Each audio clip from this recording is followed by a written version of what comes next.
Assalamualaikum warahmatullahi wabarakatuh dan salam sejahtera kepada semua penonton channel Studio and Exploration dalam rancangan Eksplorasi Misteri Mistik. Saya Nazri Saleh, hos anda. Hari ini saya bawakan anda kepada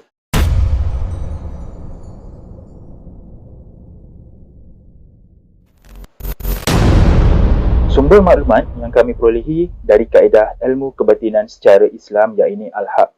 Jika anda tidak suka dari sumber tersebut, sila berhenti menonton video dari channel ini.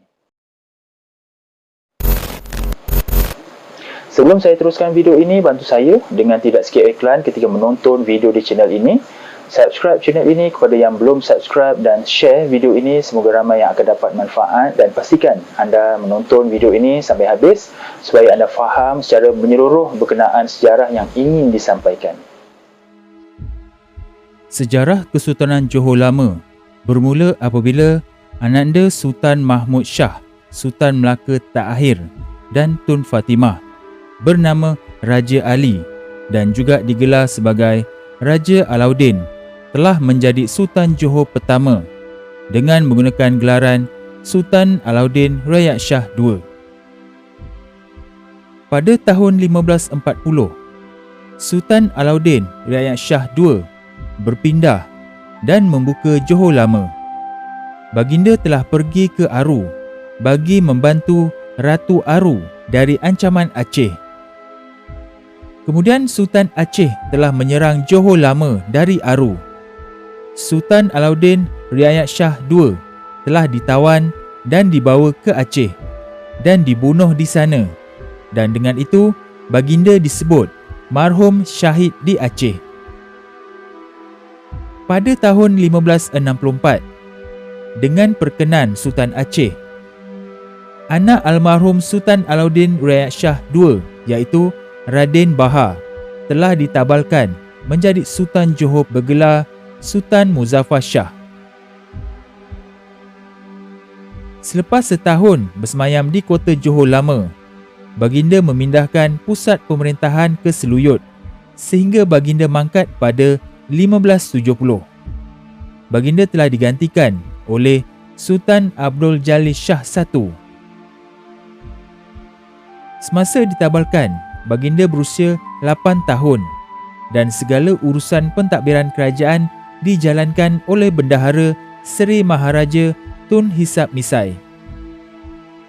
Sultan Abdul Jalil I mangkat selepas setahun ditabalkan, iaitu pada tahun 1571. Raja Umar telah ditabalkan menjadi Sultan Johor dengan gelaran Sultan Ali Jalal Shah II. Baginda memerintah dari tahun 1571 sehingga 1597.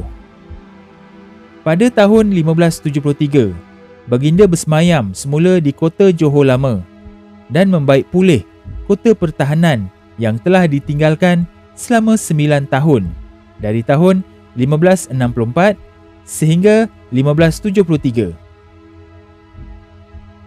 Semasa pemerintahan baginda, Johor telah bersahabat semula dengan Aceh. Perhubungan ini tidak disenangi oleh Portugis di Melaka. Lalu, Portugis menyerang kota Johor Lama pada tahun 1576 dan 1578. Kedua-dua serangan ini telah dapat ditumpaskan oleh tentera-tentera Johor. Semasa pemerintahan Sultan Ali Jalal Abdul Jalil, baginda beberapa kali menyerang Portugis di Melaka. Jika bukan kerana sokongan tambahan orang-orang Portugis dari Goa, India, besar kemungkinan Melaka dapat ditakluk semula.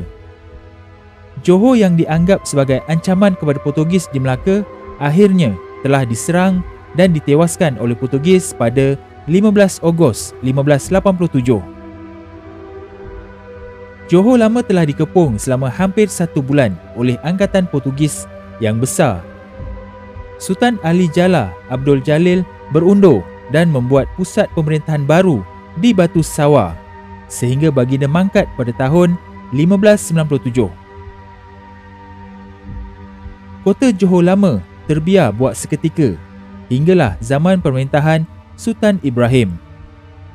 Sultan Ibrahim telah cuba membina semula Johor Lama dan memindahkan pusat pemerintahan ke sana, tetapi tidak tercapai kerana mangkat di Riau pada 16 Februari 1685.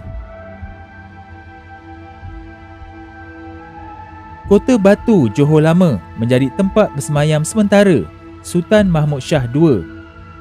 Pada ketika itu, pusat pemerintahan baginda terletak di Pasir Raja, Kota Tinggi, iaitu kampung makam sekarang.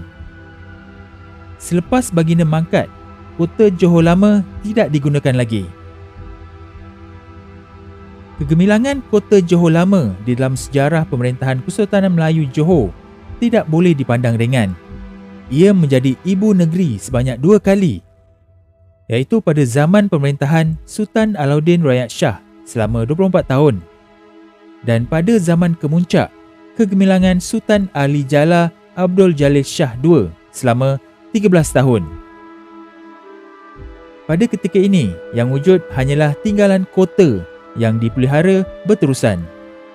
Kemakmuran dan kemegahan Kesultanan Melayu di Kota Batu Johor Lama musnah ditelan zaman. Apa yang tinggal hanyalah sebuah perkampungan yang sunyi, tenang dan damai. Oleh yang demikian, sumber batin adalah salah satu cabang ilmu yang perlu diteliti dan dikaji dengan lebih mendalam pada dapatannya, bukan ditolak mentah-mentah.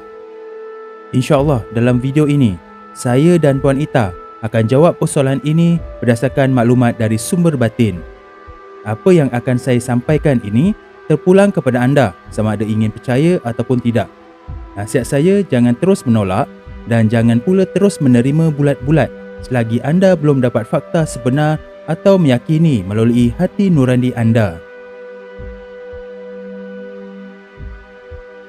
Bismillahirrahmanirrahim. Sejak Kesultanan Johor Lama diasaskan, ada maklumat dari generasi keempat keturunan Raja Temenggung Muar yang terakhir mengatakan kepada saya bahawa terdapat 3 panglima yang menjaga Kesultanan Johor Lama dulu. Dikatakan panglima tersebut adalah Panglima Dayung, Panglima Hitam dan Panglima Nayan. Panglima Dayung adalah seorang panglima yang berkhidmat dengan Sultan Abdul Ali Jallah Abdul Jalil Shah II di Kota Batu Sawah satu ketika dulu. Gelaran ini diberikan kerana panglima ini merupakan ketua angkatan perang menggunakan kapal laut. Beliau mengetuai angkatan perang antaranya ketika Sultan Ali Jallah Abdul Jalil Shah II menghantar 100 angkatan kapal perang menyerang Melaka dan hampir dapat menawan semula Melaka pada Januari 1586 yang dijajah oleh Portugis. Makamnya saya pernah ziarah pada beberapa tahun lepas yang terletak dalam sebuah estet kelapa sawit di Kota Tinggi Johor.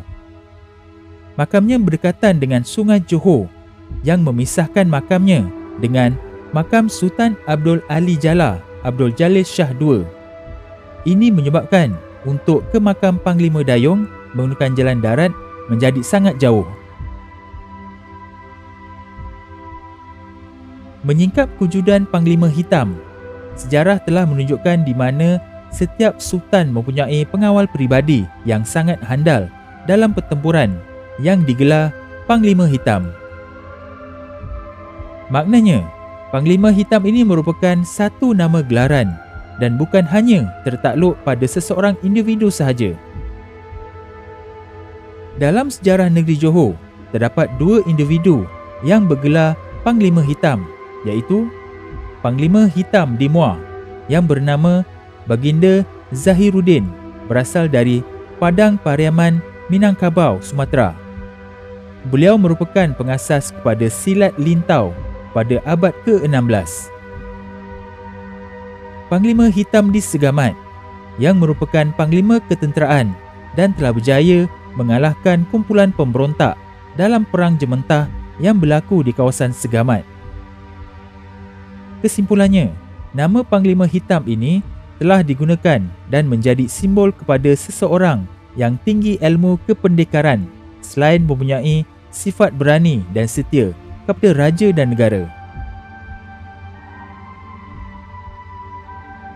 Istilah Nayan memang biasa dalam cerita hikayat Melayu seperti Panglima Nayan.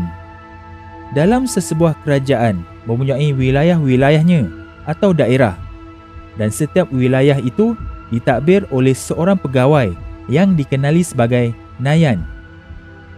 Selain itu dipercayai juga beliau merupakan seorang pembesar negeri Melayu yang bernama Nayan. Panggilan Nayan ada disebut dalam sejarah di negeri Kedah, Perak dan beberapa kawasan di pantai timur. Namun, tiada disebut di Johor. Oleh itu, dipercayai Panglima Nayan di Johor tersebut adalah seorang pembesar yang memimpin angkatan perang dari wilayahnya ketika zaman Kesultanan Johor Lama.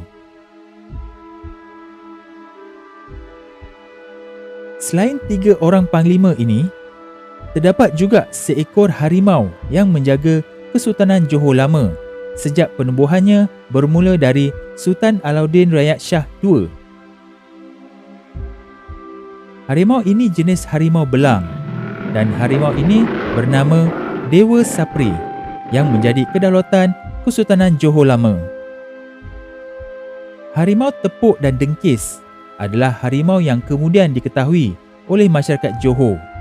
Tetapi menurut maklumat sumber batin mendapati bahawa harimau yang berdaulat terawal Kesultanan Johor Lama adalah yang bernama Dewa Sapri. Maklumat harimau ini diperolehi apabila saya bertemu dengan seorang sahabat lama saya. Pada awalnya sahabat saya ini tidak mengetahui, tetapi apabila Puan Ita merungkai, barulah cerita ini terbongkar. Sahabat saya terpilih sebagai pemegang amanah sahaja. Tepuk dan dengkis hanya menjaga di kawasan Seluyut sahaja, kerana di situ adalah kawasan pentadbiran Sultan Muzaffar Shah II dan bersemayam ketika menaiki tahta kerajaan Johor. Tepuk dan dengkis milik Sultan Muzaffar Shah II yang asalnya merupakan harimau yang nyata dipelihara oleh baginda. Oleh sebab itu, ia hanya berada di situ sahaja. Berbeza dengan harimau Dewa Sapri ini, ia menjaga seluruh tanah negeri Johor Lama dan tidak tertakluk kepada seseorang sultan sahaja. Kedaulatan harimau Dewa Sapri ini masih ada sehingga kini dan keberadaannya saya rahsiakan kepada umum. Harimau ini bersifat gaib dan menjadi kedaulatan kepada Johor. Hanya yang terpilih dan berhak sahaja akan miliki kedaulatan harimau Johor ini.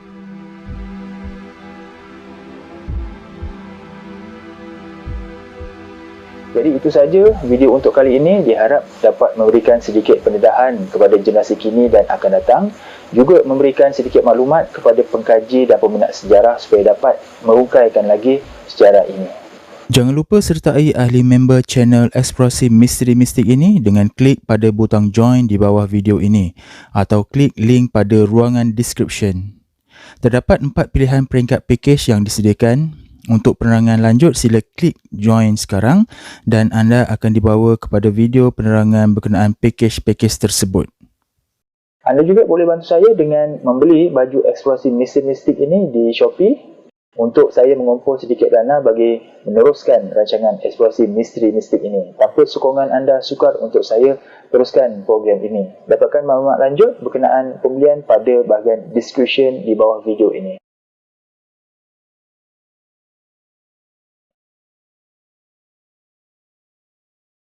Jadi sampai di sini saja video untuk kali ini dan jumpa kita di episod akan datang yang lebih menarik insya-Allah. Assalamualaikum.